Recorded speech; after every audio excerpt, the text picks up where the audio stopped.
수치심에 대한 논의 세 번째, 버거의 수치심이라는 책에서 요약 정리한 겁니다.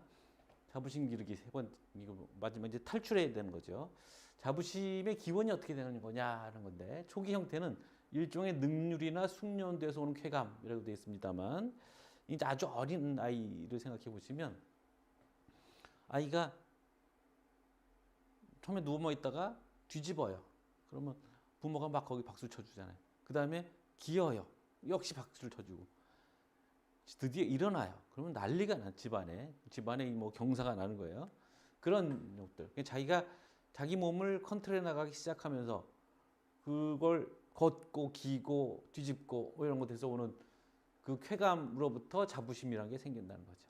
거기다가 이제 부모가 거기 부응해주고 이러면 이제 그 자부심이 쫙 올라가는 거죠. 그래서 이 자부심의 요소라는 게 결국 의도적이고 목표 지향적인 활동, 목표의 성공적인 달성, 성취에서 오는 쾌감. 이게 어린아이부터 시작해서 성인들까지. 그래서 이런 기회들을 계속 의도적으로 가져야 우리가 자부심을 키울 수 있다라는 얘기고요. 아까 얘기했듯이 미국에서 잘못된 유아교육이라고 했던 것이 무조건적인 승인, 무조건 아이에게 어떤 뭐 꾸지람이나 이런 걸 하지 않고 무조건 잘했다고 얘기하는 거, 아이에게 상처 주지 않기 위해서.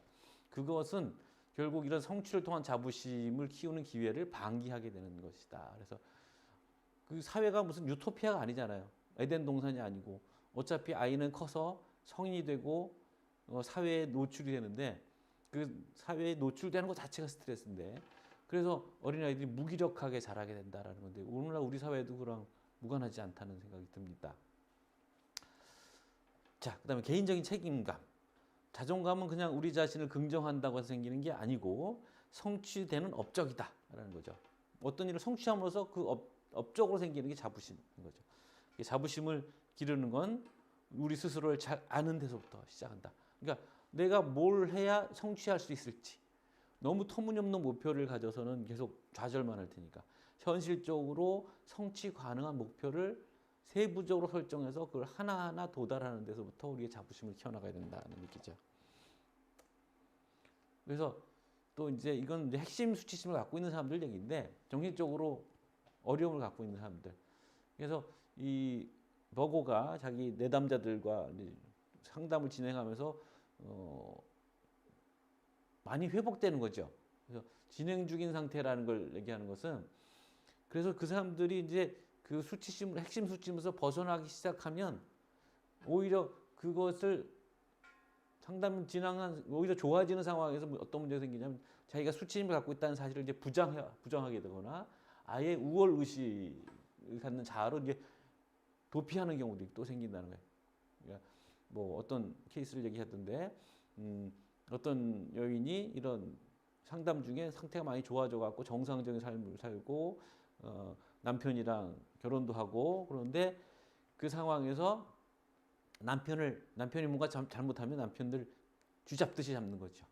그래서 자기는 그 상태를 그 정신적으로 어려운 상태를 지나왔다라는 그 자부심에 몰입되면서 타인들을 뭐 낮춰보고 우습게 생각하는 그런 상태로 갈 수 있다는 건데 그래서 핵심 수치심을 가지게 된 사람은 평생 조심해서 살아야 된다는 거예요.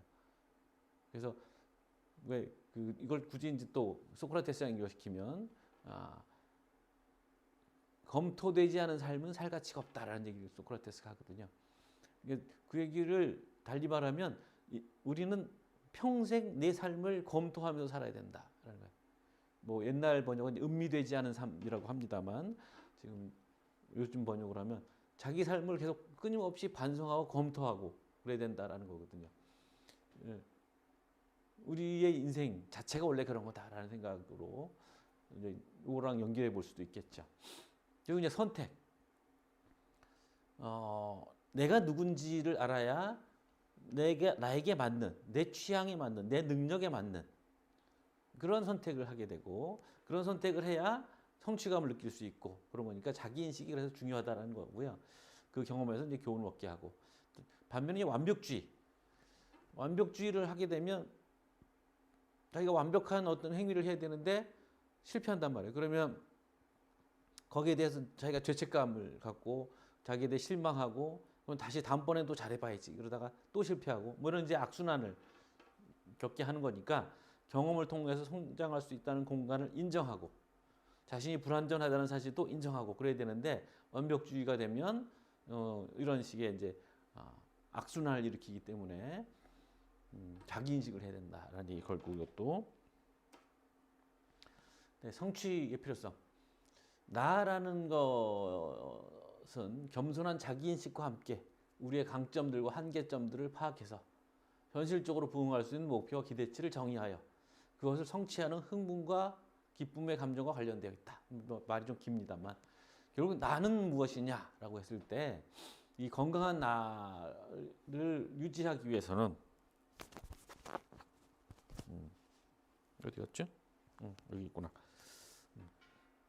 그래서 내가 뭘 잘하는지 한계는 뭔지 그래서 현실적으로 어떤 목표를 설정해야 되고 어떤 기대치를 갖고 야 되는 이런 것들을 하면서 그러면서 흥분과 기쁨 이런 걸 가지면 나를 내가 알게 되는 거죠. 그러니까 자기를 모르는 사람들이 있다는 거예요. 그러니까 핵심 수치심이 다친 사람들은 뭘 해도 성취는 많이 하는데 그게 나의 기쁨, 나라는 거를 의식을 못 하는 거죠. 나는 행위를 하는데 그게 내가 한 성취라는 것, 뭐 그런 거를 못 가지니까. 그러니까 자기 자아 자체를 인정하지 못한, 긍정하지 못하니까 그렇게 문제가 생기는 건데 나라는 건 이런 식으로 성취를 통해서 흥분과 기쁨을 통해서 내가 나라는 것을 느끼고 자부심을 갖고 애정을 갖고 이래야 된다는 거죠. 그래서 자기도취하고 진정한 자부심은 다르다. 자기도취는 일종의 제로성 게임으로 인식을 하는 거예요. 그래서 누가 성취를 하면 나는 그 성취를 못한 거가 되고 내가 성취를 해야 그래서 다른 사람이 못 가져야 내가 승리를 하는 것이고 정글의 삶에서 자기애만 가지고 있는 충동 그래서 그걸 자기애적 성향으로 이제 살아가는 게 자기도취인데 반해서 진정한 자부심이라는 건 여기 말이 좀 어렵습니다만 자존감의 총량을 확장하여 연결되도록 구성된 삶. 얘기를 좀 압축하다 보니까 말을 이렇게 했는데, 그러니까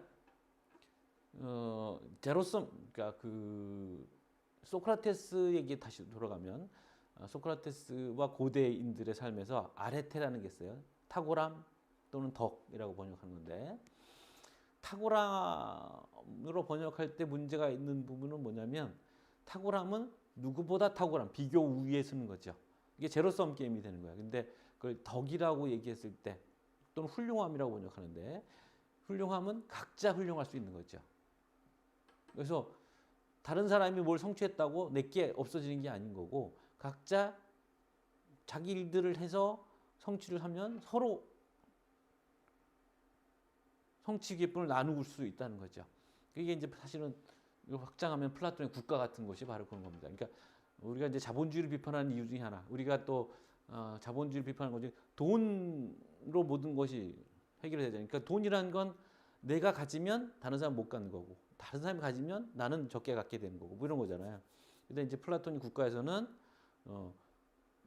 계급을 나누고 사회적 지위를 나눠서 생산자가 있고, 뭐 수호자가 있고, 보조 수호자가 있고, 각자 자기 영역에서 성취하는 게 충돌하지 않는다. 다른 사람들과 그런 삶을 구성해야 된다는 게 사실은 뭐 자본주의를 비판하는 사람들의 생각인 거고요. 소외되지 않는 삶, 서로가 같이 성취할 수 있는 삶, 그런 삶이 우리가 바람직한 사회라고 생각하는 거잖아요. 이제 그런 구성된 삶에서 성취의 기쁨을 서로 나누면서 자아 존중감을 강화하는 것, 그게 진정한 자부심이다 라는 얘기고요. 그래서 기쁨을 나눌 수 있는 어떤 공간이 필요하다라는 거고요. 질투심이라든가 수치심이라든가 경쟁심 이런 것들은 원래 인간은 다 그런 걸 갖고 있단 말이에요. 뭐 우리가 너무 현실적으로 생각하는 것 수도 있지만 또 이상적으로 생각한다고 해서 문제가 해결되지 않으니까. 그래서 자부심을 갖는 것은 사실은 사람들이 질투하고 경쟁하기 때문에 좀 위험한 것이기도 해요. 그래서 우리는 겸손과 눈치를 챙겨야 되는 거예요. 대놓고 야, 나 이번에 이걸 했는데 대단하지 않아? 라고 자기 자화자찬하고 뭐 이러면 어떤 경우에는 그게 이제 용인되는 경우도 있지만 그 자화자찬이 심하면 사람들이 재수없다고 생각하잖아요. 그런 경우. 그래서 성취를 통해서 자부심과 기쁨을 느끼는 건 종종 이제 고독한 경험이 된다. 자기 혼자 좋아해야 되는 거예요. 한번 노출했다가 야 그건 누구나 다 하는 거지 뭐 이런 식으로 뭐 비아냥거리고 이러면 이제 상처가 되는 거죠. 그러니까 이제 그런 고독한 경험이 되기도 하는데 그래서 이제 자기가 그런 기쁨을 나눌 수 있는 어떤 집단을 갖는 게 중요하다는 거예요. 그래서 소속되기라는 건데 공동의 목표를 공유하고 성공을 함께 기뻐할 수 있는 집단. 이를테면 뭐 하다못해 무슨 여기 조기 축구회 같은 데 가서 다른 사람이랑 뭐 같이 경기해서 이기고 뭐 서로 좋아하고 뭐 이런 거. 사실은 그래 가족도 굉장히 중요한 거죠. 그래서 자식이 잘 되는 것을 부모가 뿌듯해하고 부모를 걱정하고 부모의 성취를 같이 즐거워하고 뭐 이런 것들 그런 이제 것인데 사실은 가족을 넘어서 좀 더 큰 집단이 필요한 거죠. 그래서 어떤 전형적인 사회란 말이 바로 그런 겁니다. 그래서 아까 이제 프라이드 운동이라고 했습니다만 그 프라이드 운동이 갖고 있는 문제점이 이를테면 그런 사례를 얘기하던데 이를테면 이제 시각 장애가 있는 사람들이 프라이드 운동을 하는 거죠. 그래서 뭐 시각에 문제가 있다는 것은 뭐 부끄러운 일이 아니고 시각인들도 스스로 자신이 시각인이라는 것에 대해서 부끄러움을 갖질 필요가 없다라는 것이 좀 더 나아가면 일종의 이를테면 선천적 시각 장애를 갖고 있는 사람들의 그 그룹 안에서 후천적 시각 장애를 갖고 있는 사람이 들어올 때 배타적인 태도를 취할 수 있다는 거예요. 그런 문제들. 그래서 이제 어떤 특수 집단 프라이드를 공유할 수 있는 특수 집단이 있는데 그 집단은 결국 더 큰 사회의 일부일 수밖에 없다는 사실을 인정해야 된다는 거죠. 더 큰 사회가 바로 전형적인 사회인 겁니다. 그래서 그 시각장애인이 자기들 공동체 안에서는 수치심에 노출되는 상황 없이 자기들끼리 어떤 집단적 결속력을 가지고 자기 아이덴티티를 가질 수 있지만 어차피 시각장애인도 사회에 노출될 수밖에 없단 말이에요. 그래서 그런 외부 사회에 나가서도 거기서 그 이론으로 살아갈 수 있는 어떤 자부심 그런 게 이제 필요하다라는 거고 그래서 그런 사회들을 우리가 그러니까 타인과 어떤 경쟁하는 사회가 아니라 서로의 성취를 같이 즐거워해 줄 수 있는 어떤 공동체 그러면서도 정상적 삶 그런 사회가 필요하다라는 얘기고 그런 사회에 소속될 필요가 있다라는 거고요. 그래서 찾아가야죠 그런 데를. 수치심, 자부심, 기쁨 이런 거.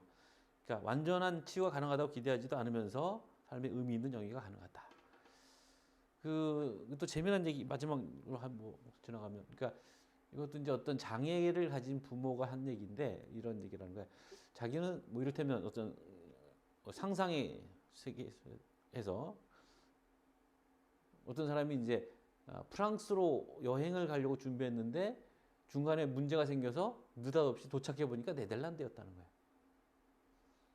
그래서 자기가 기대했던 곳이 아닌 거죠. 그렇다고 해서 네덜란드가 문제가 있는 곳도 아닌 거고, 뭐 관광지로 갔다고 하면 파리에서 뭐 에펠탑도 보고 뭐 하려고 했는데 느닷없이 네덜란드에 가서 튤립을 보게 생긴 거죠. 그 사회도 괜찮은 사회는 그렇지만, 그래서 의도치 않게 왔지만 그 사회가 갖고 있는 또 나름의 아름다움을 느끼면서 사는 건데 그렇다고 해서 자기가 원래 프랑스로 가려고 했다는 것이 없어지는 건 아닌 거거든요. 그거를 아까 이제 내담자들이 자기의 삶이 정상으로 돌아올 거라는 걸 계속 생각하고 있으면 그것 자체가 또 다른 문제를 일으킨다는 거기 때문에 이 상황에 맞춰서 산다라는 걸 생각해야 된다는 거죠. 그래서 완전한 치유가 가능하다고 기대하지도 않으면서도 내가 지금 살고 있는 삶에서 의미 있는 영위는 충분히 가능하다라는 생각을 갖는 것이 중요하다라는 거고요.